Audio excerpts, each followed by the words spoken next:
I am Ernest Mino and this is Joy News Prime. Our headlines tonight.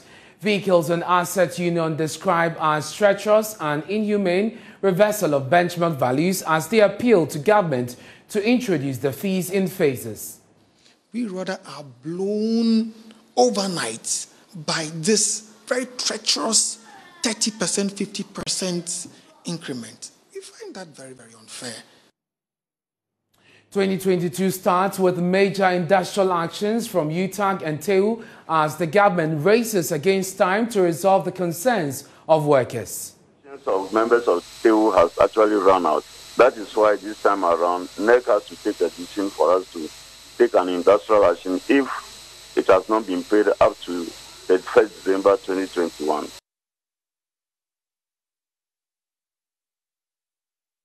We have details, plus take a look at teacher training in Ghana as Imani Africa reiterates calls for a cancellation of the teacher training allowances, but the trainees are strongly opposed. We'll bring you details. Also, finding the whales. Why is the number of whales in Ghana's seas falling?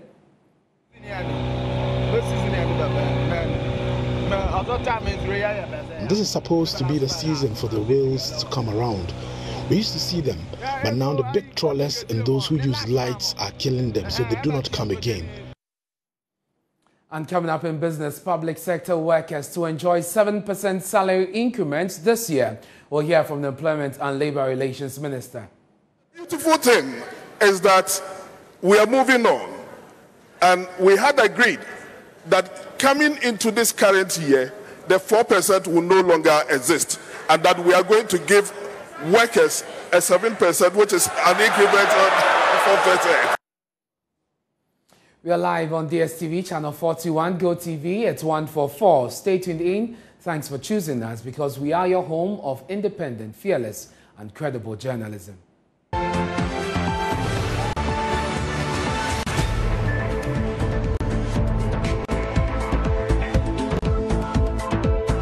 It's the first working day of the year and already two major labor unions in the education sector are declaring strikes over their conditions of service. The teachers and the Educational Workers Union are embarking on an indefinite strike action over government's failure to pay them an agreed professional development allowance. But according to the national president of TEU, Ambrose Kojoga, their members in senior high schools and GES offices nationwide will continue to stay away from work as the alleged discrimination in the payment of the allowances. This allowance was approved for both teaching and non-teaching staff according to the Minister of Education, and the payment was to take effect from 2020. The teachers one had been paid. Then we went and alerted GES management that this allowance paid to teachers, even though it was announced for both teaching and non-teaching, our side have not been paid. So then we continued to the minister, the new Minister of Education, and we have been waiting for them ever since. The only thing we realized is that they pay another tranche to the teachers again in the year 2021. And honestly speaking, the patience of members of TEU has actually run out. That is why this time around, NEC has to take a decision for us to take an industrial action if it has not been paid up to the 1st December 2021. That is our main purpose of the action. Professional development allowance is supposed to be used in developing whatever profession you have. You use this token allowance to be developing so that you can improve on the performance of your job. We know very well that government is eager for students to go back to school, so government will not delay in addressing our concerns. So as soon as government addresses our concerns, we have not given any timeline, but we are awaiting government to address our concerns. But this also means that as long as government has not addressed your concerns, then you are not returning to work. Well, that's when the NEC will decide.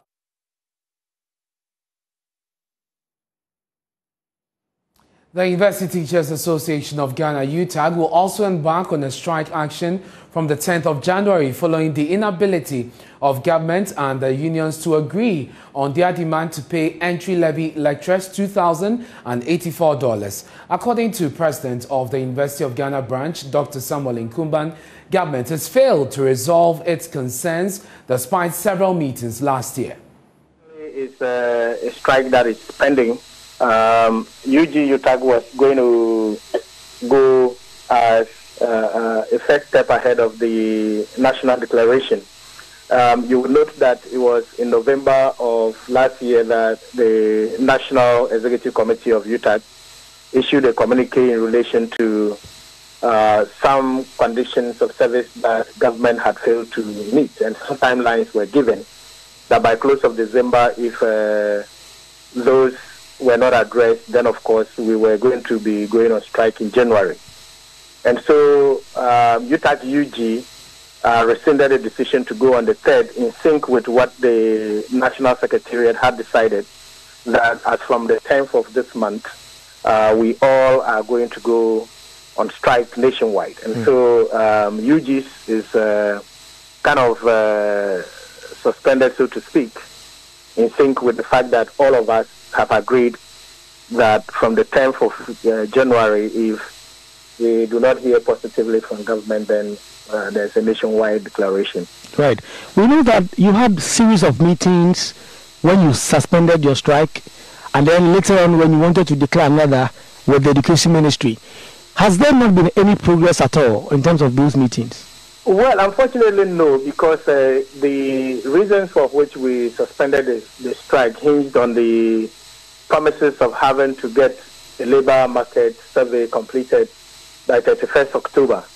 And the agreement was that if they got the labor market survey done and the report submitted by 31st October, then of course by close of December, we should have known our way clear in terms of what is contained and what government timelines were as regards implementation.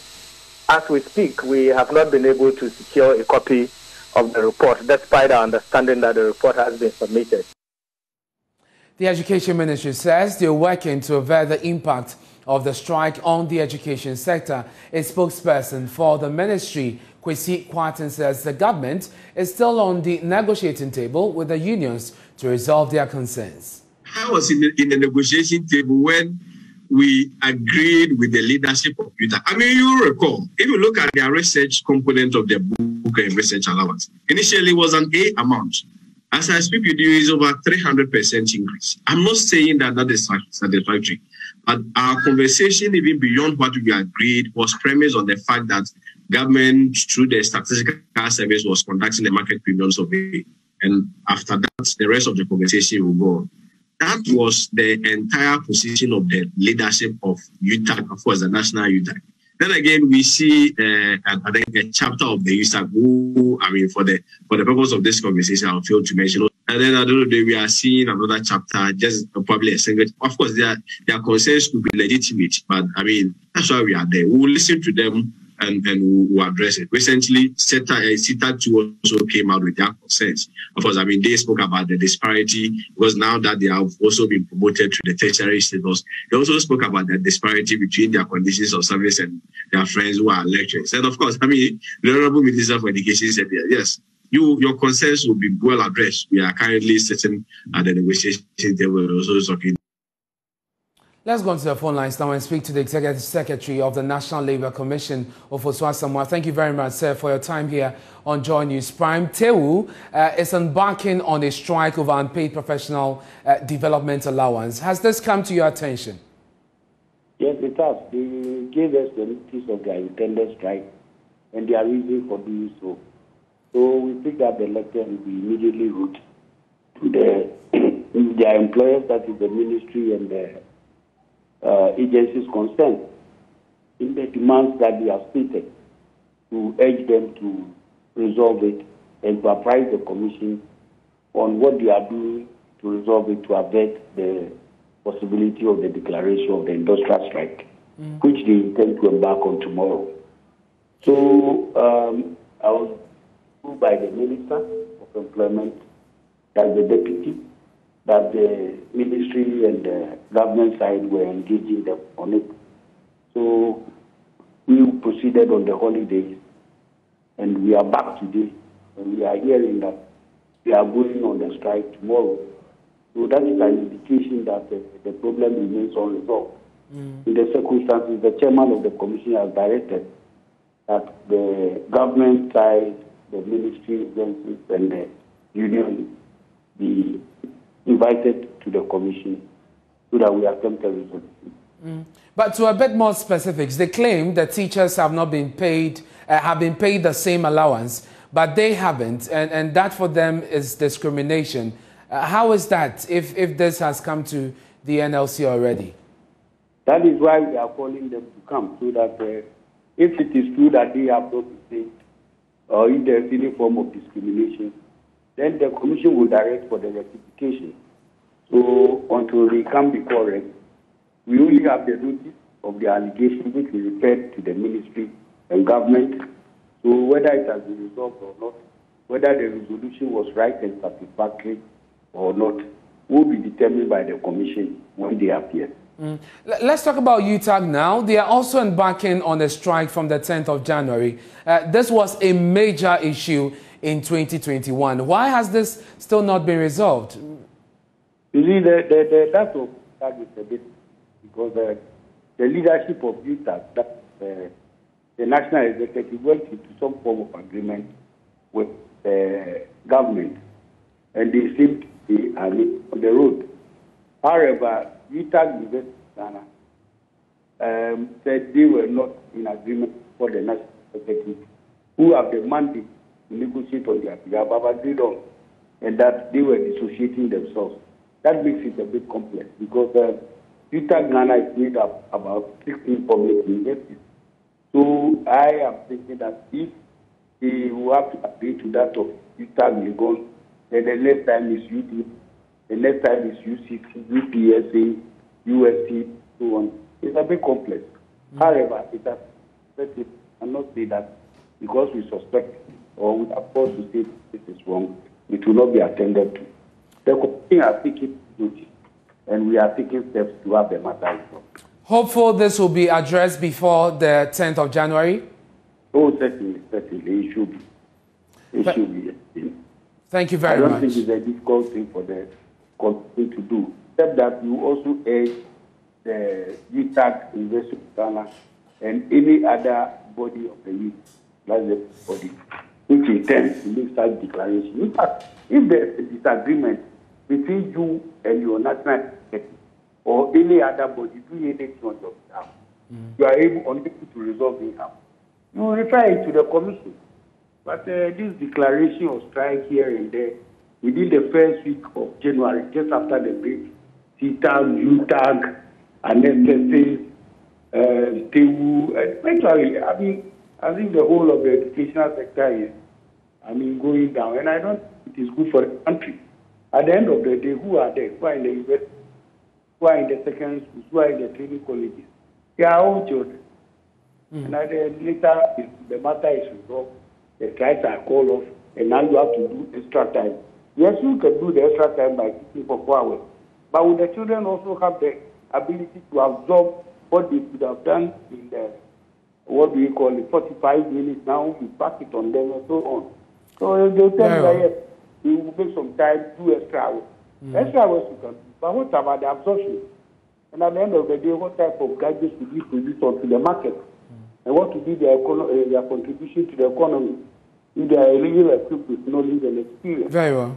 So you look at the multiplier effect, and I'll beg of them that, yes, whether you are on strike or not, at the end of the day, we will go to the table and settle. Mr. Samoa, I'm grateful that you could join us. You're obviously worried about this, so we'll be following this closely to see what becomes of the issues that are on the table. To other stories related in the education sector, the Teacher Trainees Association of Ghana is warning that there's infrastructure crisis in teacher trainee colleges across the country. Now, according to the president of the association, Dimbi Abdul Manan, the infrastructure deficit is primarily due to the increase in student admissions without a corresponding upgrade. He vehemently disagrees, however, that the teacher training allowances be cancelled for the funds to be channeled into infrastructure upgrade. He spoke on the Pulse on the Joy News channel. These allowances that were introduced by the government are actually helping the teacher trainees a lot in terms of so many, how would I even put it, needs in the colleges. So when we are talking about the issue of infrastructure deficit, yes, there's a crisis. We need to look into that. Right from the beginning, we have always been advocating for privatization in the colleges of education. We cannot say that in the universities today, they don't have infrastructure deficit. We can't run away from that fact.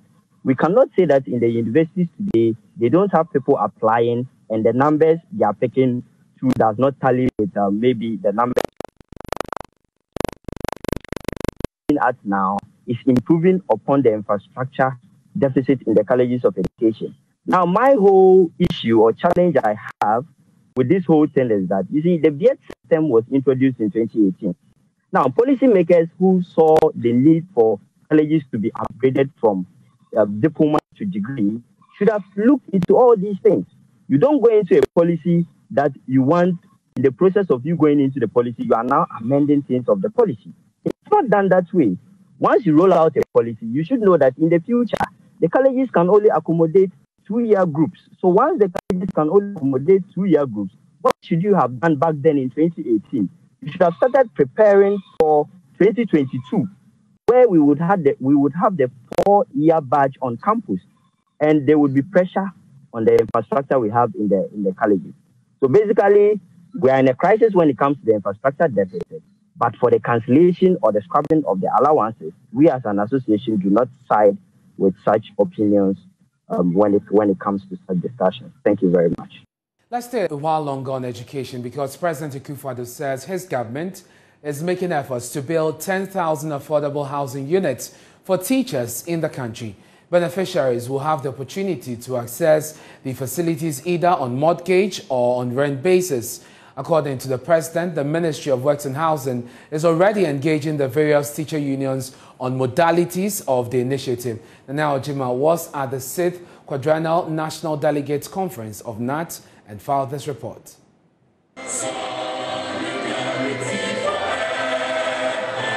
The Quadrennial National Delegates Conference of the Ghana National Association of Teachers brought together leadership of teachers across the country. At the opening of the conference, President of NAT, Philippa Larson, enumerated challenges faced by teachers in the country. Key among them is lack of affordable housing for members. We have challenges as an association.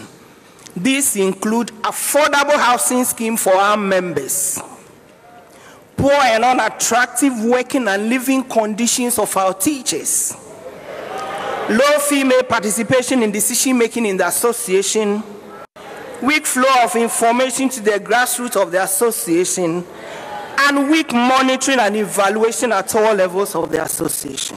President Akufo-Addo has, however, revealed the government is already taking the necessary measures to construct 10,000 affordable housing units for teachers.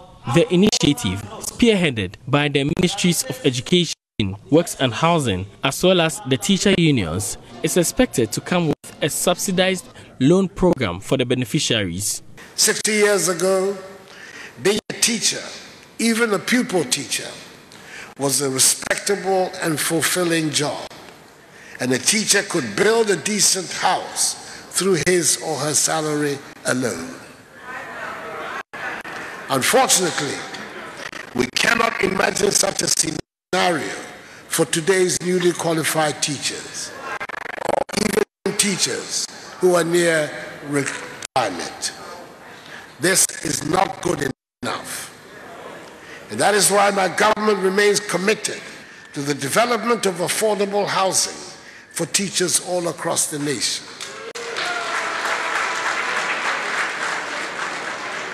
The current initiative will involve the provision of housing for both mortgage and rental.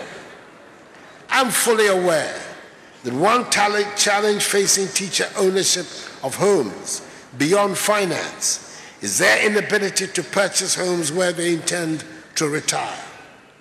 Through a subsidized loan program, teachers will be provided an opportunity to own houses in desired locations in various parts of the country. Meanwhile, the President reveals a 95% increase in education investment has been achieved under his tenure. He emphasized measures are in place to ensure standards of education in the country are improved. We believe that teaching should not be seen as a stopgap measure or a job of last resort, but as a viable choice to enter a well-respected profession with positive long-term career prospects and good benefits. We have restored, since coming into office 5 years ago, and continue to pay teacher trainee allowances, which were abolished by the previous administration. In addition to the yearly average increase in salaries over the last 5 years, my government is, for the first time in our nation's history, paying a professional allowance to teachers. We have abolished the 3 months pay policy for teachers. We have cleared the arrears. For Joy News, Nana Jima Kumasi. Away from education, let me take you to the ports now. The Vehicle and Assets Union has described the reversal of the benchmark value, reduction in benchmark value on selected goods as draconian. The union says it will be treacherous if the policy is applied retrospectively. It is calling for a suspension of the policy. Here's the Deputy General Secretary of the union, Frank Antale Kofiga, in an interview with Joy News. As a union, most of our members do work with a budget and a plan. Apart from the fact that we are faced daily with the dollar going up and the cedi devaluing at a very fast rate, we also think that the 30%, because it's something that government sought to do to help the automobile industry, to help the used car dealers association, and to help the consumers, because you realize that the dollar is going up, the levies at the port keep increasing, and then the benchmark value is also high. So government, in its own wisdom, in 2019 realized that no, something has to be done to help this market. So bringing this back, especially in this COVID era, where there's financial crisis, if I would say, all over the world, where other countries are giving subsidies and incentives to their people, we rather are blown overnight by this very treacherous 30%, 50% increment. We find that very, very unfair to both the businessmen and women and to both consumers who will end up suffering. I think the government will have to reverse the directive. I think this will not help. It will not inure to the benefit of the businessman or woman out there who is at a higher rate, in a higher ocean freight because of COVID and because of the unavailability of vessels moving, especially to Africa. And it's very interesting to note that sales have declined drastically. Even prior to the implementation? Even prior to the implementation, sales have declined. Goods are at the ports, goods are in the garages, and the dollar keep increasing, so the price of goods and commodities increase every day. So you realize that people cannot afford, customers cannot afford. So if government should listen to the plight of the people, the government will understand that there is a need. There is a need, important need, that they do something about it. They give a listening ear to the people. They give a listening ear to the fact that we are suffering. And there was frustration among clearing agents and importers at the Tema Port today following the scrapping of the benchmark value on some 43 goods. Government introduced the policy in 2019 to, among other things, bring relief to importers and also reduce the cost of importing certain class of goods. Our Tema correspondent, Kwame Yanka, was at the Tema Port to gauge the mood there following the reversal of the policy and has come through with the following report.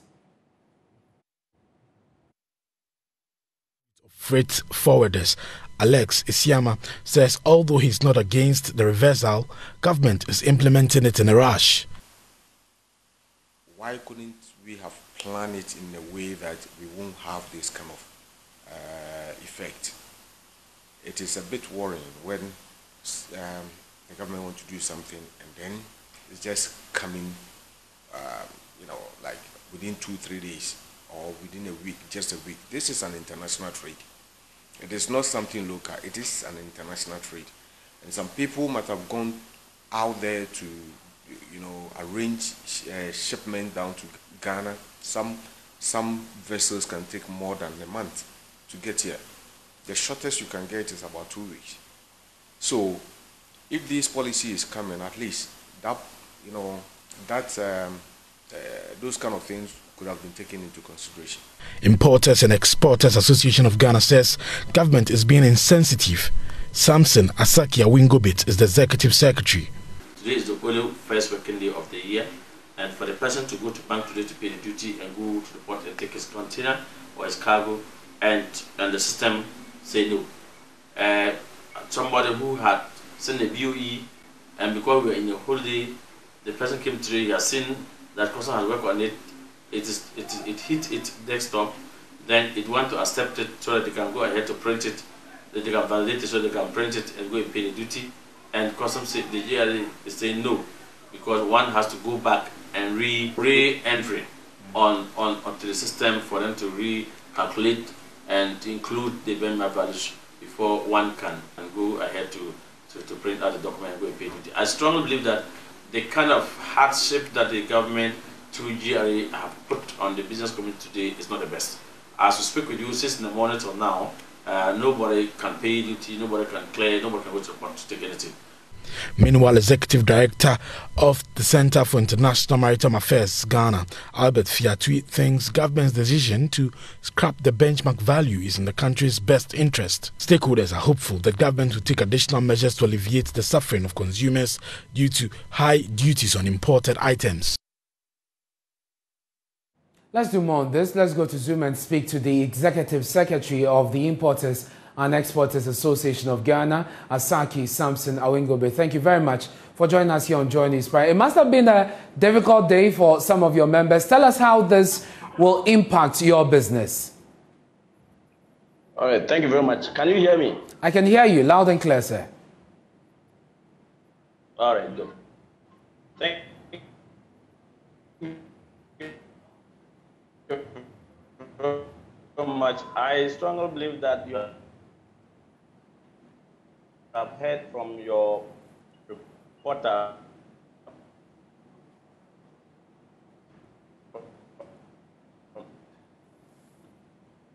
in the Tema port today, especially those who were at cargo, where they visited their banks, and others who had also, the follow has arrived, and because of yesterday was in their desktop, and when they have to accept it, when they press accept, then the message says no, you cannot, because the benchmark values has taken effect. And so this was quite a worrisome situation at the port today, and this could lead to about people who are supposed to leave the port tonight, probably because of the delays in custom accepting them to go ahead to pay and continue the rest of the process.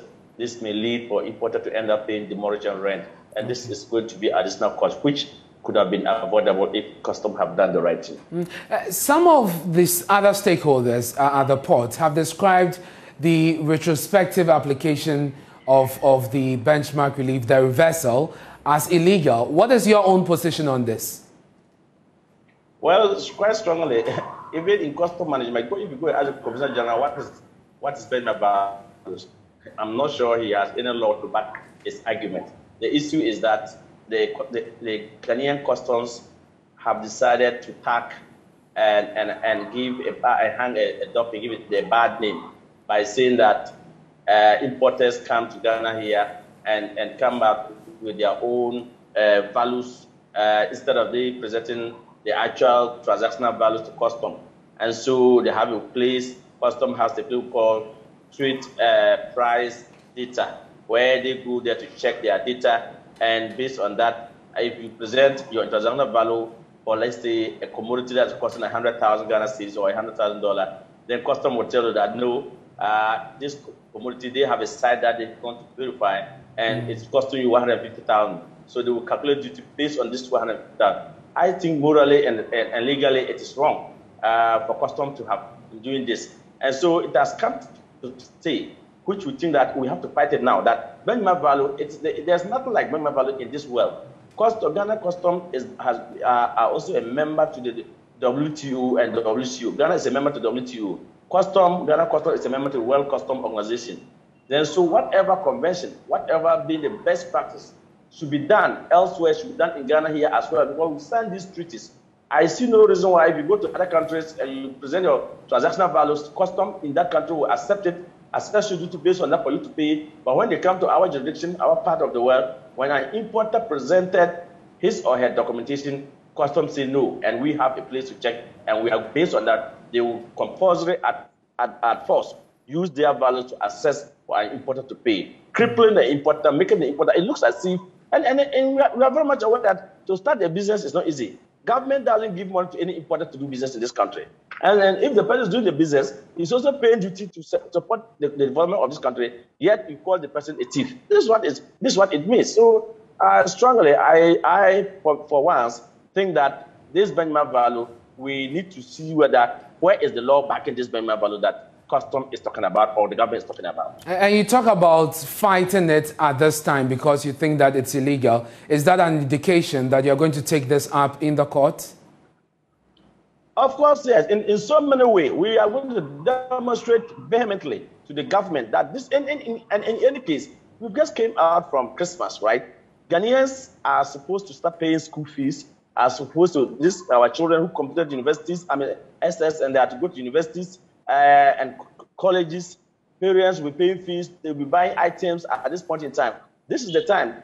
During Christmas time, we were very much aware that Ghanaians were complaining, and the benchmark value that they were enjoying, price of goods were high, and Ghanaians were not happy. Now that you are reversing it, do you think Ghanaians will be able to have the purchasing power? Or during the Christmas, during the New Year, the government has put money into Ghanaians' pocket and think that if I reverse the benchmark values, Ghanaians can continue to have the purchasing power and to buy. Well, Mr. Arugobit, let's see how this pans out. This has just begun, and we know that you still want to push this further. But I'm grateful for your time here on Joy News Prime. And let me say that attempts to get the Ghana Revenue Authority on the matter has so far proved futile. You're watching Joy News Prime with me, Ernest Mino. Still to come in the bulletin, finding the whales. Why is the number of whales in Ghana seas falling?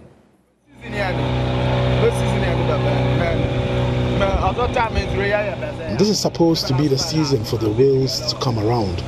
We used to see them, but now the big trawlers and those who use lights are killing them, so they do not come again. You want to stay for that story? And in business, public sector workers to enjoy 7% salary increment this year. Here's the Employment and Labour Relations Minister. The beautiful thing is that we are moving on, and we had agreed that coming into this current year, the 4% will no longer exist, and that we are going to give workers a 7%, which is an increment of 4%. We have details of these and more after the break. Don't go away. Hello, good evening to you. Welcome to Business. My name is Darryl Kwao. Public sector workers will this year receive a 7% salary increment. This is 3% more than what they received last year. Minister for Employment and Labour Relations, Ignatius Bafo-Awuah, made the announcement at the 6th Quadrennial National Conference of the Ghana National Association of Teachers in Kumasi. Anaya Ojima has more in the following report. Government last year increased salaries of public sector employees by 4%. Persons affected by the decision were unsatisfied. The Ghana National Association of Teachers was no exception. President of the association, Philippa Larson, shared sentiment at the NAT conference. Poor and unattractive working and living conditions of our teachers, low female participation in decision making in the association, weak flow of information to the grassroots of the association, and weak monitoring and evaluation at all levels of the association. The Minister for Employment and Labour Relations explains the negative impact of COVID-19 pandemic on the economy influenced the decision. Nonetheless, Ignatius Bafo-Awuah has announced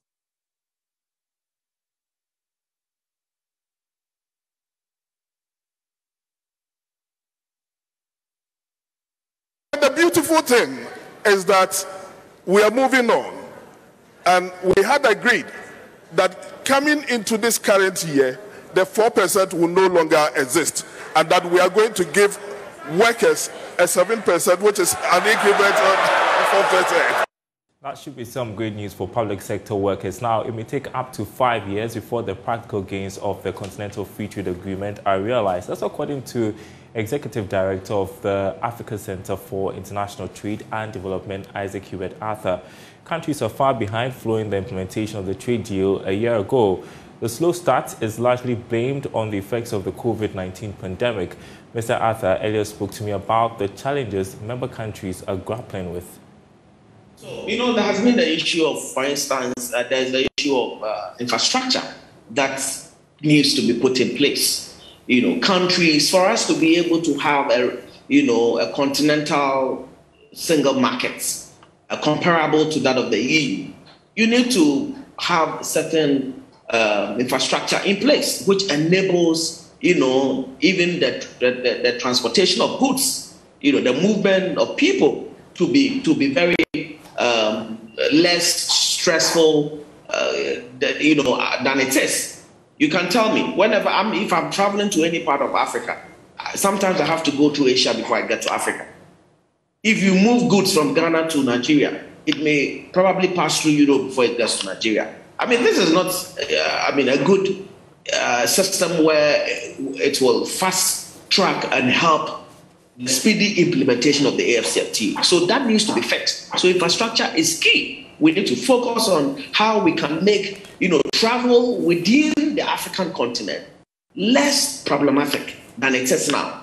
And, to achieve that is not an easy task. A lot of, initiatives needs to be put in place. A lot of, certain laws, agreements also needs to be signed, which will help in airlines must come together to understand the importance of the AFCFTA and what in their own way as an industry they can do to support the implementation of the AFCFTA, beyond even the infrastructure, okay, which is a lot. I can't exhaust all. There's also the issue of the maritime, sector that we may have to talk about. There's the issue of the road transportation, even within ECOWAS. Look at how it is very problematic when you're moving within ECOWAS. You see, so all these things need to be fixed. But also other initiatives, other products, both financial and then also trade facilitation that needs to be put in place. Okay, and I'm happy within this 1 year. We've seen a number of positive news coming up. We have seen the introduction of the Pan-African Payment Settlement System, which is a platform that is going to help, the continent to make payment easy. We have so many currencies, and trading under one block with different currencies is also problematic. It makes it more difficult when you still have, a currency like the US dollar dominating in Africa. You see, it doesn't help and doesn't support even in the achievement of the AFCFTA objectives. So we need to put in place that. The Executive Director of ACINTA there, Isaac Hubert Arthur, on 1 year of the Continental Free Trade Agreement. There's more business news in the next hour of Joy News Prime. Up next is sports. Hello, good evening and welcome to the sports segment live here on the Joy News Prime with me, Oreku Wampofo. Former Black Stars midfielder Lai Kinton believes Black Stars coach Milovan Rajevac has not had enough time to build a team that can win the 2021 Africa Cup of Nations, which gets underway this weekend. Joy Sports' Asari Ridiakon has more in the following report. The time that he came in, if not spent much time with the group, when you talk about experience and quality of the squad that he's called now as a coach, he believes that those players are people that can help him win it. And also, when you look at individual players, they have much respect in their various clubs. Looking at Jordan Ayew, at the moment, I will raise my hand and say Jordan Ayew is someone who is going to lead the team because he's playing in one of the best leagues in the world. And he's regular in his team as well. The coach has a lot of confidence in him. And you can see it's done well for about 2-3 games now, he's done pretty well for the team. For me, I would say that Milovac will find it difficult because he's not had time to stay with the team for some time. And also looking at the squad now, the national team, there's not been a little bit of consistency. There's not been consistency in the group. Unlike from 2006 to 2012, there was some consistency in the group because the players have played together for some time. Despite Ghana's lack of cohesion, Lai Kingston believes the team can spring a surprise in Cameroon. You never know. You can go into tournament and then the tournament can favor you. You know, the most important thing is starting it well. You know, when you win your first game, you win your second game, or get a draw, or go in out of the group stage. Then the knockout stage, anything can happen. You might have draw, penalty, shootout, and then you go through. So all I have to say that we are Ghana, and we still have our respect as a nation when you talk about football on the continent. So it's all going to be about we rallying behind the team and then giving all our support to the coach now. The Black Stars will begin the 2021 AFCON against giant Morocco on Monday, January 10, before locking horns with Gabon and Comoros. Still on the Black Stars, football coach and analyst Nana Agyeman has urged Coach Milovan Rajevac to use the African Cup of Nations to build a team for the future. He was speaking on Sports Today. To win this African Cup of Nations, I'm expecting us to build Black Stars. That's what I'm expecting us to do. I'm expecting us to use this tournament to build a team, to develop a core, because the core is no longer there. You know, I mean, as Lai is there, I remember the midfield quartet, and this midfield quartet were one of the top 5 midfield quartets in the world at that time. And had Lai not had the unfortunate turn of events where he was sent off, then we wouldn't have had that midfield quartet at the World Cup. It was absolutely stunning. It was stunning. And I can tell you something, we've never had a midfield like that ever again. Never. It'll take a while to get to that point. Now, for me, Milovan should just really look at building a team, because straight after this, we've got the World Cup qualifiers. Now, if we don't win the African Cup of Nations, I know we want to go to the World Cup, right? So he must use this period to build a cohesive team, because in the knockout phase where we're going to in the World Cup, there's going to be no minnows there at all. No minnows there at all. And this, interesting, yeah. And despite the fact that Lai thinks that we're still respected, I beg to differ on that, because we have sunk to an all-time low. Well, that was Nana Agyeman. That's how we wrap up the first part of the sports segment here on the Joy News Prime. I'll be back much later with the second part. And beautiful Becky is here with the latest in the world of showbiz. Hello, Becky. Hello to you. And I really miss you. Me too. Me too. Happy New Year. Many happy How's your Christmas? My Christmas. I didn't have a very good Christmas, but well, yeah. We'll just. I know we are mourning our yeah. beloved Elvis. Yes. Yeah, but good to have you back. What do you have for us on showbiz? So you know we're in the new year, and a lot of people have plans. I'm sure you have plans as well. Absolutely, I do. So in my industry, the entertainment industry, we have a couple of plans ahead of us. I spoke to some musicians who tell me about their 2022 plans, and there's a lot to look forward to, Ernest. All right. It's my 10 years in the music industry, and I'm turning 30. So next year is going to be crazy. Music-wise, I've not been on my toes, but in 2022, like, people will see a lot of progress in the music side. Yeah, I'm working on. I'm done with 3 albums. The problem now is which one to release. Yeah, so you have the 69-95 album, the live album, and then the loop album. And you see, for some time now, you'll be seeing me play with gadgets on stage. So just be on the lookout. I think I'm always one of the few to start new things in this game, and you'll definitely be seeing more of that. What I really rely on is life, and so every year that I have life, I'm very grateful because life is what makes every other thing meaningful. So I'm grateful to be here. Do you have any expectations for 2022?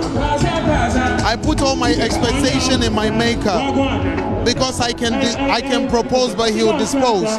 But all I can say that God's grace has been favorable. I know.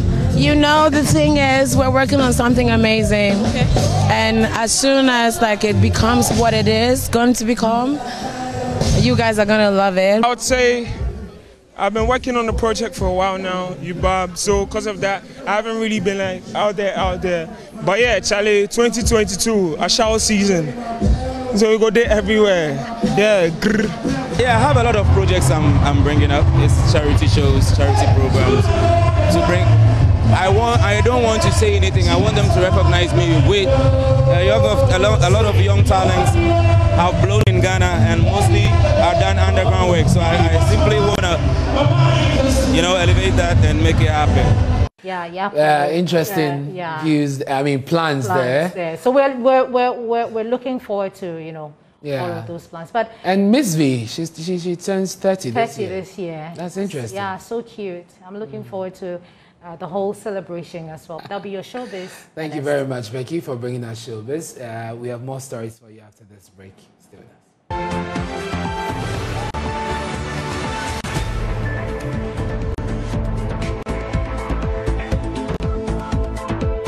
Thanks for staying with us here on Joy News Prime. Now, Ghana's West Coast has for years been safe haven for aquatic animals under threat of extinction, like whales. But now the numbers, according to conservationists, are on the decline as heavy trawlers increase on the country's seas. In the small town of Cape 3 Point, are efforts to reverse the killing of whales to promote tourism in the area. Journalist Justice Beidou took a trip on the sea, and here's what he found. This is a video of a humpback whale recorded by tourists just off the coast of Busia in the western region.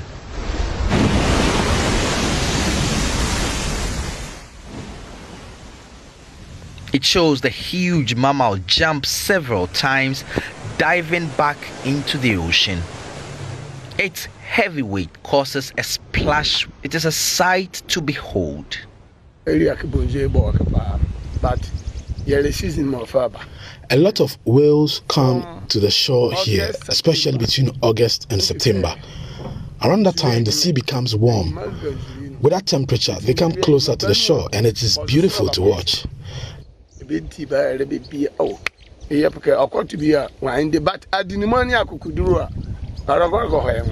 Busia is one of the few places where whales still come to display like this at the shore in Ghana.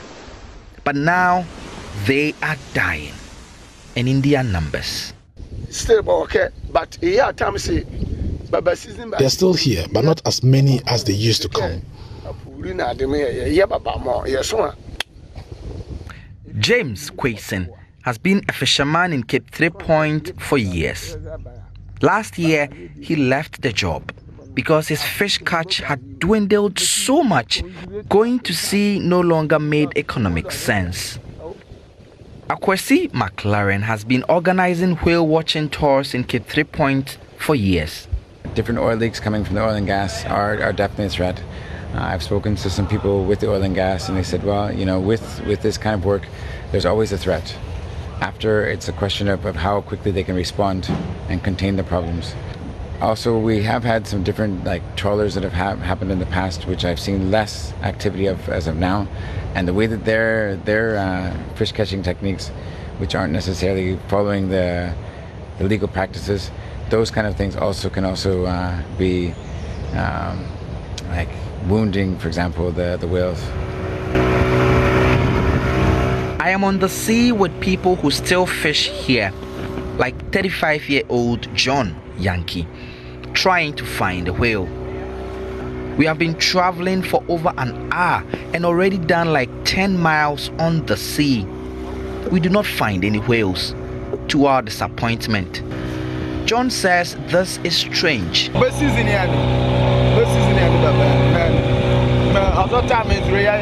This is supposed to be the season for the whales to come around. We used to see them, but now the big trawlers and those who use lights are killing them, so they do not come again. Those practices have affected our own work as fishermen too.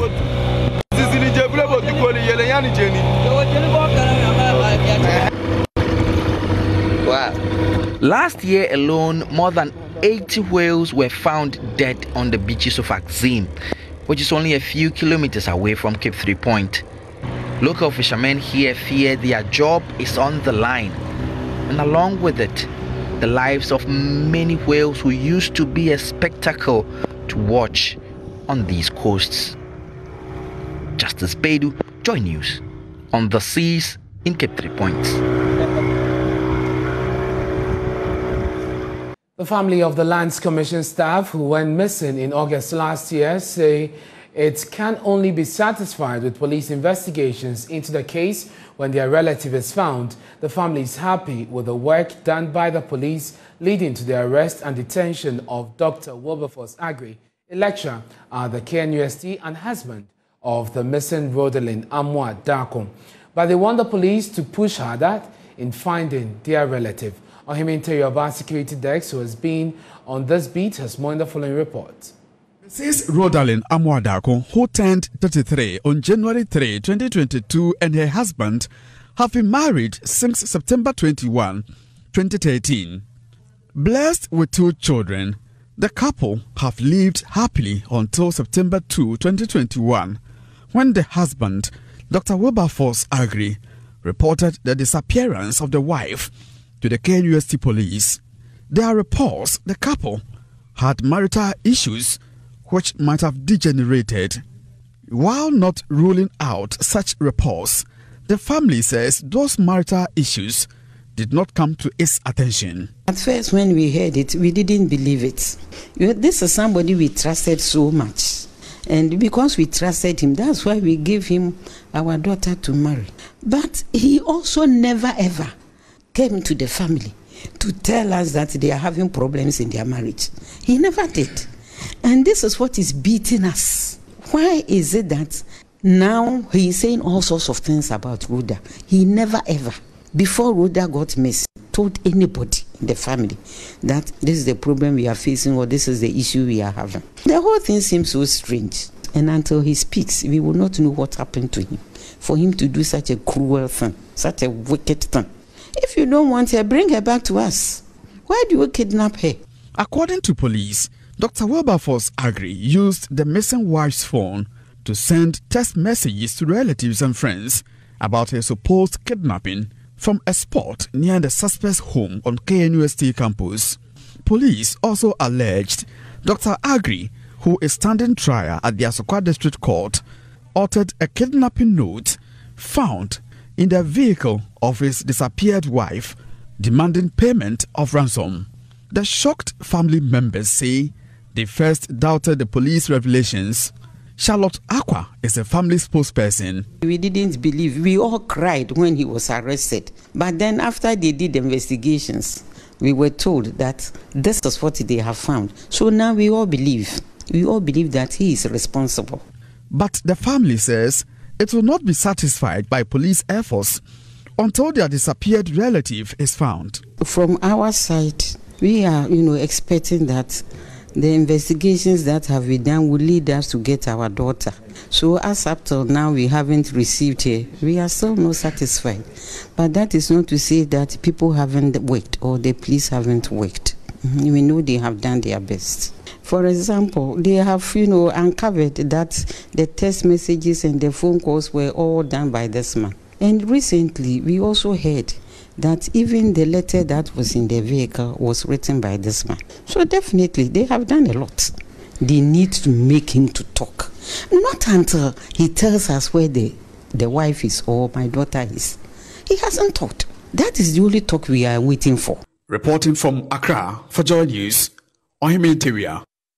The strike by the certified registered anaesthetists have begun to bite at some district hospitals as elective surgeries have come to a standstill. Joy News is learning that emergency surgeries are either referred to the Tamale or Komfo-Anokye or Korle Bu teaching hospitals by the district hospitals across the country. The anaesthetists announced their complete withdrawal from anesthesia services effective January 1, 2022. The association said they are making such a decision because members don't hold a license to practice.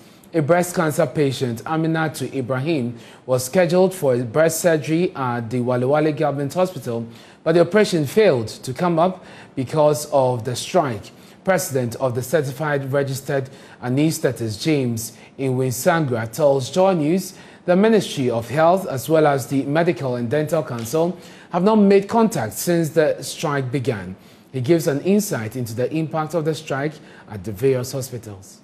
Facilities, the district, regional hospitals, district hospitals have no option than to shut down the elective cases. And many of the emergencies that cannot withstand the place were sent to Komfo-Anokye, Korle Bu, where they can have attention. Any other thing has come to standstill. We knew that you just met with CHAG. What was the outcome of the meeting? We have not come to any definitive conclusion. CHAG came in as a mediator and tried to see how they will help to deal with the impasse. We have come to a level that CHAG is now taking the lead to meet the ministry first. So we are reverting to the office and then waiting for any further information, and then we'll decide how we will respond. So you are calling off your strike? No, we are not calling off our strike. Has the ministry or the Medical and Dental Council made any contacts? Not at all. Not at all. So far as I'm concerned, as a union leader, none of them has approached me yet. But the Executive Secretary of the NLC, Ofosu Asamoah, says the Employment and Labour Relations Ministry is engaging the Health Ministry to resolve the impasse. When we got the notice of their intended strike, we referred him to their mother ministry, their employers, the concerns raised, and advised them to dialogue or attempt a settlement and inform the commission of what they have taken to avert the strike. At the moment, on my team responded from them. But getting close, I called the Ministry of Employment, to the Deputy Minister, and he said that they were still, there was engagements was going on. But in the interim, what are we looking at in getting them back? Because many of the district hospitals are not doing surgeries. Well, we were hopeful that the matter would have been resolved by this time. You know, as a commission, we always give the opportunity to the parties to attempt an in-house through negotiation, dialoguing. And it is only when it fails that we come in. This unnecessary for having proceeded on the strike as he threatened means that negotiations are failed. And we have just come out of the Christmas break today, and therefore the commission will meet on Wednesday and then take the necessary steps. Now, a group calling itself the La Concerned Youth Association has petitioned the La Chieftaincy and the La Ministry to look into as well as the Dade Kotipong Municipal Assembly, LADMA, to intervene in the sale and redevelopment of the aviation lands, including a cluster of football parks. The group alleges that the Council of Elders have sold the recently released aviation lands to a private developer without consulting them. They are particularly aggrieved over the sale of the football park, which they say plays an instrumental role in the community. They want the Assembly to intervene and reverse the sale of the football park and the entire La Civil aviation lands. My colleague Michael Ashale was there and now reports. The La Concerned Youth Association are displeased with the decision of the Council of Elders to hand over 2 lands for redevelopment. In red apparel, they occupied the football park to protest the sale and redevelopment of portions of the aviation land. Some of the irate youth who spoke to Joy News said the park plays an important role in the community. We are here to protest for the elders to leave our field for us, because when there is no park, we can't play.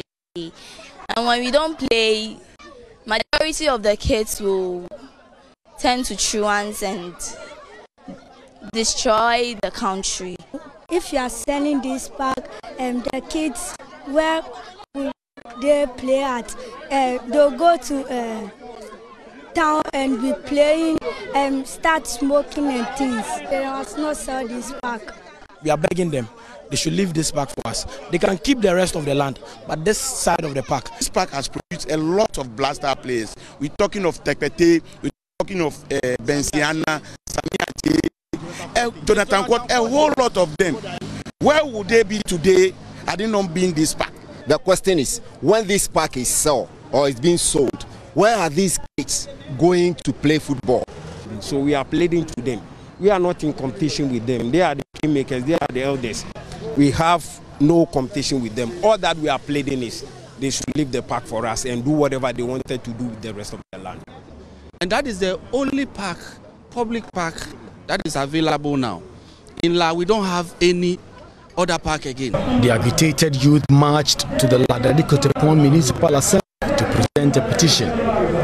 Convener of the group, William Odoi Konao, who presented a petition to the MCE, wants the Assembly to intervene and, if possible, reverse the sale of the lands. In view of the above development, we urgently request your outfit to engage government to reverse the sale of both the aviation park and the entire La aviation lands. We are trusting your outfit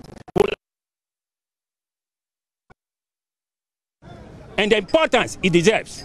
Municipal Chief Executive of Ladadi-Kotepon Municipal Assembly, Solomon Kotei Nikoi, assured the aggrieved youth that the Assembly will look into the allegations. He promised to deliberate with the Council of Elders for a suitable solution. He also said the Assembly is putting up additional recreational centers, including AstroTurf. I also know that the traditional leaders, to substitute what is gone, they are getting them an AstroTurf around the wireless school area. And we also, as an assembly, we've promised them that this year we're going to get them 2 AstroTurfs in this municipality. And also, we are getting them a social center at the La Neighborhood Center. But all the same, we'll refer the petition to the traditional leaders. We'll engage the traditional leaders. If possible, maybe we'll sit behind round table, the assembly, the traditional leaders, and then the youth in question, and make sure we trust this issue amicably. Meanwhile, the Council of Elders have rejected claims that the land has been sold. Member of the La Traditional Council and the La Kingmaker, Ni Ajay Kofe V, has called for calm and says plans are underway to deliberate with the youth. He said they are working on providing alternative arrangements for football in the area. We as chiefs decided to build an AstroTurf within the wireless school for them. So we cut sod for that project some few weeks ago, and work is ongoing. So it is not that we've intentionally sold a park that is going to deny the people of the area their playing rights. That park is not designated as a playing ground. The redevelopment is affecting. We have made provision for it or to replace it at the La Wireless School. We are not just replacing, but we are doing a modern one. When they were playing there, they were playing in field, and it was a den for drug dealers. We engaged them, we engaged the assembly, we told everyone what we were going to do, and they should rather commend us for taking that step. We will wait for the MC to take steps on that. We are not privy to the full facts of that, but we'll still call for cool heads and then the right thing be done. Michael Ashale's report for Joy News.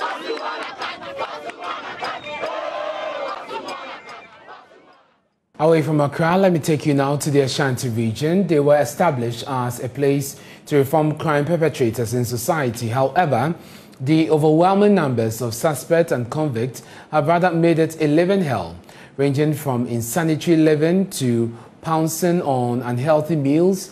This is the fate of every convict or suspect in Ghana.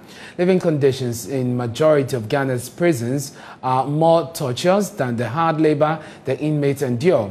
In an attempt to rid the prisons of its present worsening situation, Samson Lardy Ayenini, together with some colleague lawyers, is embarking on a project themed Prison Change with Samson Lardy. Emmanuel Bright Kweku has more in the following report. The collective inmate capacity of Ghana's prison is 9,945. This is not even at its best standards. Data checks indicate as of December 6, 2021, 13,602 inmates were presently crammed into Ghana's prisons. Not only do these inmates have to endure sleepless nights in a steamed prison cell, they also must subject themselves to insanitary conditions and feed on 1 Ghana cedis 80 pesos meal allowance per day. Project lead for the Prison Change project, lawyer Samson Lardy Ayenini, shares his motivation for the initiative.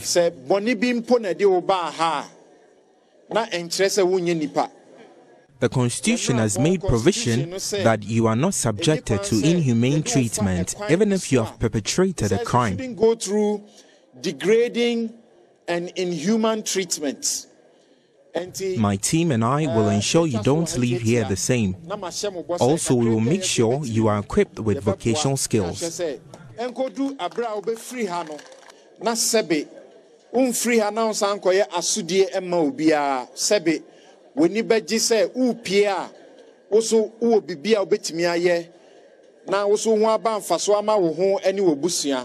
As of 2021, 1,526 people in Ghanaian prisons were remanded into custody. The figure represents a decrease in comparison to 2015, when close to 2,400 prisoners awaited trial while serving in prisons in Ghana. As part of the long-term goals of the project, lawyer Samson and his team members seek to offer legal assistance to suspects on remand.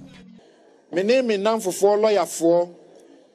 So far, many omumu beye edu eni edi nkomo ana omubuwa me. I have spoken to 10 of my colleague lawyers who are willing to assist those on remand. Legally, you are not to stay in the prisons. We are putting in place measures to support you. And so, bibinti ena abanisa ebi oha remand abaye warranted any panabaye no krana expire so no that's what remand.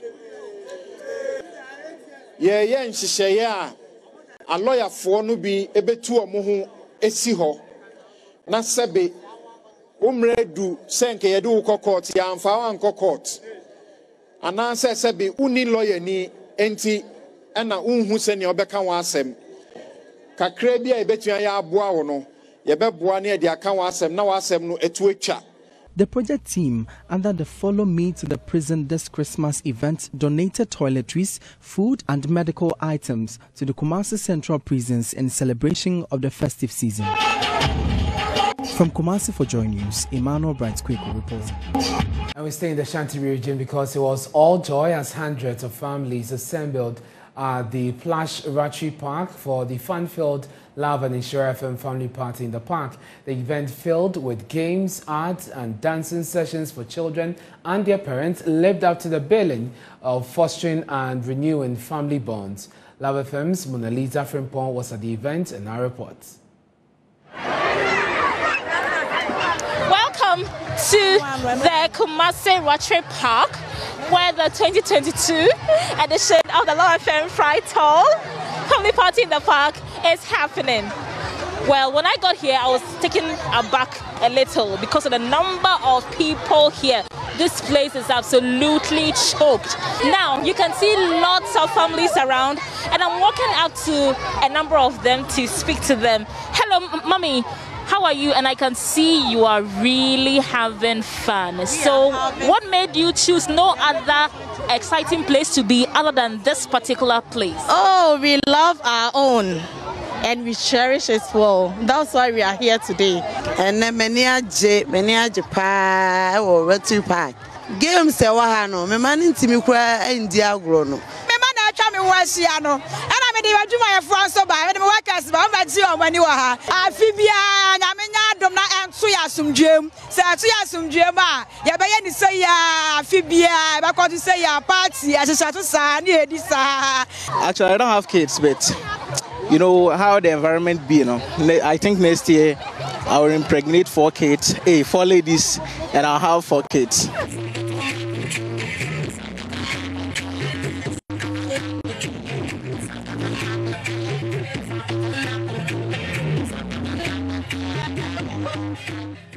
Well, I'm next to the trampoline stand where a lot of children are trying to get in. Charlie, this place is packed. And a horse just passed by. I mean, it's quite brave of the children to actually be riding a horse this big. My name is Queen Savre Fianami, and it's so funny when I was riding the horse and I was playing. And have you gone up and down the tunnels? Yeah. And how was it feeling like? Weren't you scared? In first, I was scared, but the second time in those things, I wasn't scared. When we reached at that corner there, I was scared. I thought I was coming to fall down, but it was not like that.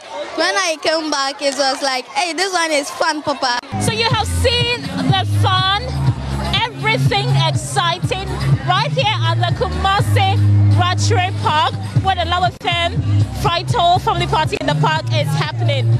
I so badly want a 2023 edition of this particular program to be held.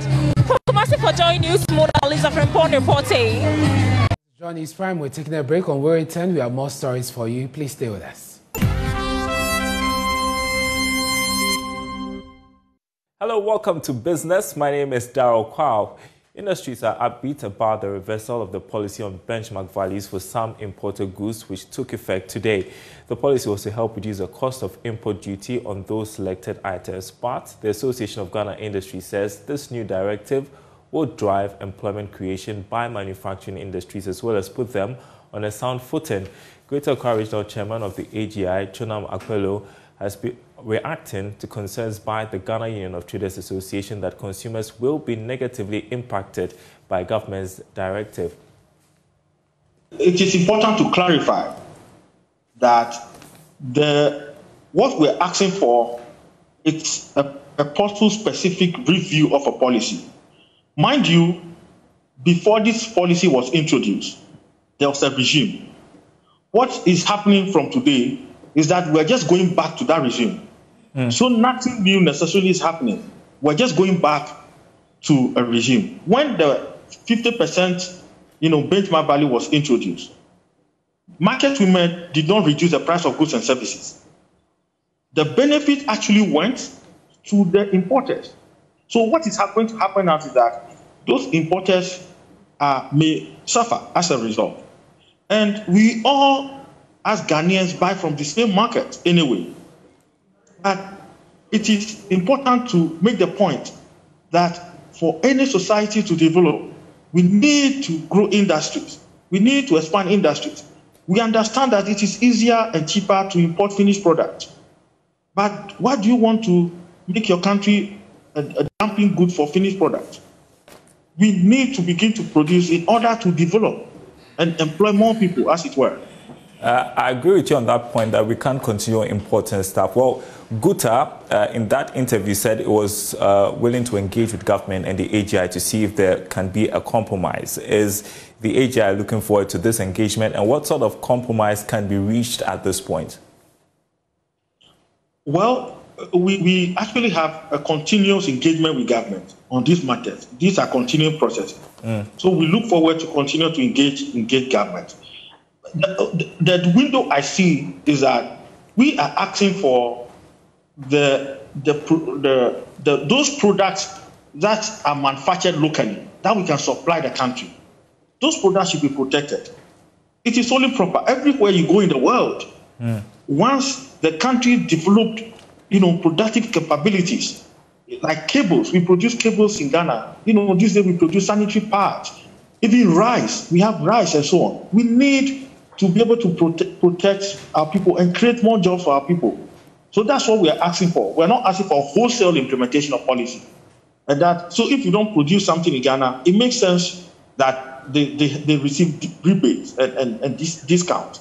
But if we have the capability to produce in Ghana, we have to make sure that we patronize what is made in Ghana to develop our own economy. That's what we're asking for.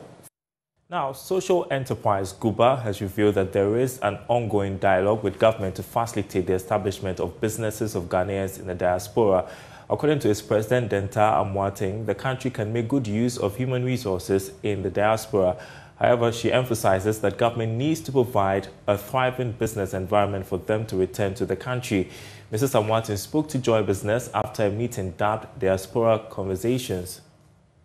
The Diaspora Transition Network is a membership-based network for African diasporans and returnees of various heritage currently residing in Ghana. The aim of the network is to provide assistance on all business and relocation issues facing diasporans. This will help provide solutions and promote the businesses of members to other diasporans. Speaking at this year's Diaspora Conversations, President of Guba Enterprise, Denta Amoateng, disclosed that her outfit is partnering with government to provide a booming business environment for diasporans. We believe that the diasporans can make a lot of change in Ghana with the skill set that they are bringing. As I mentioned, that China was built by the diasporans. And so if you look at how China is and the economy and how they've been able to develop, I feel that Ghana has that opportunity. We've had all the right people at the event today. All of them want to get the information out because we don't know where that information is. Sometimes you go on the website and you don't get it. And so we want to be that network where you come, when you register with us, you can have those information at your fingertips and be able to drive what you want to do in the country. Chief Actuary for SNID, Joseph Poku, pledged his outfit's commitment to support diasporan businesses in Ghana, provided they go through the necessary processes. For those in the diaspora, they'll come into the same scene. They need to register at first in person. I mean, if we are workers, but once you come here, you establish a business here. First, you register the business, and once you get the business registered, before you can do any other thing with your business, the law says you should register your company, the business with SNID, and the workers in the business. So if you employ 1 or 2 people, you need to register them so that we guarantee their future benefits when they go on retirement. Meanwhile, the acting executive secretary of the Lands Commission, James Dodson, has urged diasporans to visit the premises of the commission to inquire and purchase lands without any hiccups. This, he believes, will reduce the rate at which diasporans are defrauded in the country. There are certain processes that we have to go through as far as virtually every human activity is concerned, and land is no exception. You want to buy land. Of course, in Ghana, as they say, every land has an owner. And so you would have to inquire from the Lands Commission what the records say regarding that particular land that you want to buy. You see, I always say that if you have a headache, you're thinking of going to the pharmacy shop. Okay, so if you want to go buy land, you have to go to the area where land is registered. And I said earlier on in my presentation that we have a monopoly over land registration. So all the recorded land transactions are at the Lands Commission. So you will go there and get the right information that you need. It will help you and guide you as to who you are to deal with. And that's Business Tonight. There's more news on our website, myjoyonline.com/business. My name is Darryl Kwao. We'll leave you with some news from around the world.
Good evening and welcome to the second part of the sports segment here on the Joy News Prime with me, Ore Kwampofo. Chelsea striker Romelu Lukaku has issued a message to the club's fans after recent saga that he had regarding comments he made the beginning of December. The Bluesman spoke to Sky Sports Italia and revealed that he is unhappy with the situation at the London club. However, he has issued an apology to manager Thomas Tuchel and has now addressed Chelsea fans to explain the comments that he made. Well, let's do some more stories and talk about tennis, where Novak Djokovic has ended speculation over his Australian Open title defense by announcing that he would compete at the season's opening Grand Slam event after receiving a medical exemption from getting vaccinated against COVID-19. The world number one, who had declined to review his vaccination status, said previously that he was unsure whether he would compete at the January 17th to 30th tournament in Melbourne due to concerns over Australia's quarantine rules. Australian Open organisers issued a statement later on Tuesday to confirm Djokovic would be allowed to compete at the tournament. Now, the Tennis Australia stipulated that all participants at the Grand Slam must be vaccinated against the coronavirus or have a medical exemption granted by an independent panel of experts. Now, the panel would consist of doctors from various fields, and after different consultations, Novak Djokovic was granted that exemption and would be at the Australian Open. Let's now do some stories and come back to Ghana, where General Secretary of the Ghana Athletics Association, Bawa Fuseni, says that Benjamin Azamati and Joseph Paul Amwa were Ghana's outstanding athletes in 2021. The duo were part of the country's quartet that made history at the Tokyo Olympics with a time of 38.08 seconds, but Bawa picked the two of the best as the best for the country Ghana, and hopes that both of them could put in similar performances this year. 21 was an eventful year, a year that we thought we couldn't do much, but at the end we saw that even though there was COVID, there was dried up on sponsorship and other things, but the athletes lived up to expectation. They did Ghana good by qualifying first and foremost from the World Relays to the World Championship, qualifying for the Olympic Games, breaking the 4x100 national records. I mean, for me, that was the highlight of 2021. And among the athletes that I can say who has really made difference is Azamati and Joseph Paul Amwa. I'm not saying that others have not done well. They did very well. But among them, there's always going to be the promote interparty, the better among equals. And Joseph Paul Amwa and Kweku Benjamin Azamati stood tall. Among the ladies, it was Deborah Aqua, who misses the Olympic Games by just 1 inch. We couldn't just imagine. We were hoping and praying that she would make up the mark. But at the end of the day, she couldn't make it up, and her best distance was 6.81, and the Olympic qualification was 6.82. So we were just hoping that she would make it. But nonetheless, she was one of the best Ghanaian athletes last year in terms of performance. And we're just hoping that they continue with the form that they've exhibited last year, even to go better, to even do better, give us more records, give us more medals as we are preparing for 2022 World Championship, African Championship in Mauritius, Commonwealth Games in Birmingham, West African Championship in Ghana here. This year is also loaded. We're just praying that we're able to go through this so to prepare the athletes for the 2023 African Games in Ghana here. Well, that's how we wrap up the sports segment here. You can get some more sports stories on myjoyonline.com/sports or follow us on social media at JoySportsGH. My name is Ore Kwampofo. And that's our show for tonight. Many thanks for your company. We have more stories when you log on to myjoyonline.com.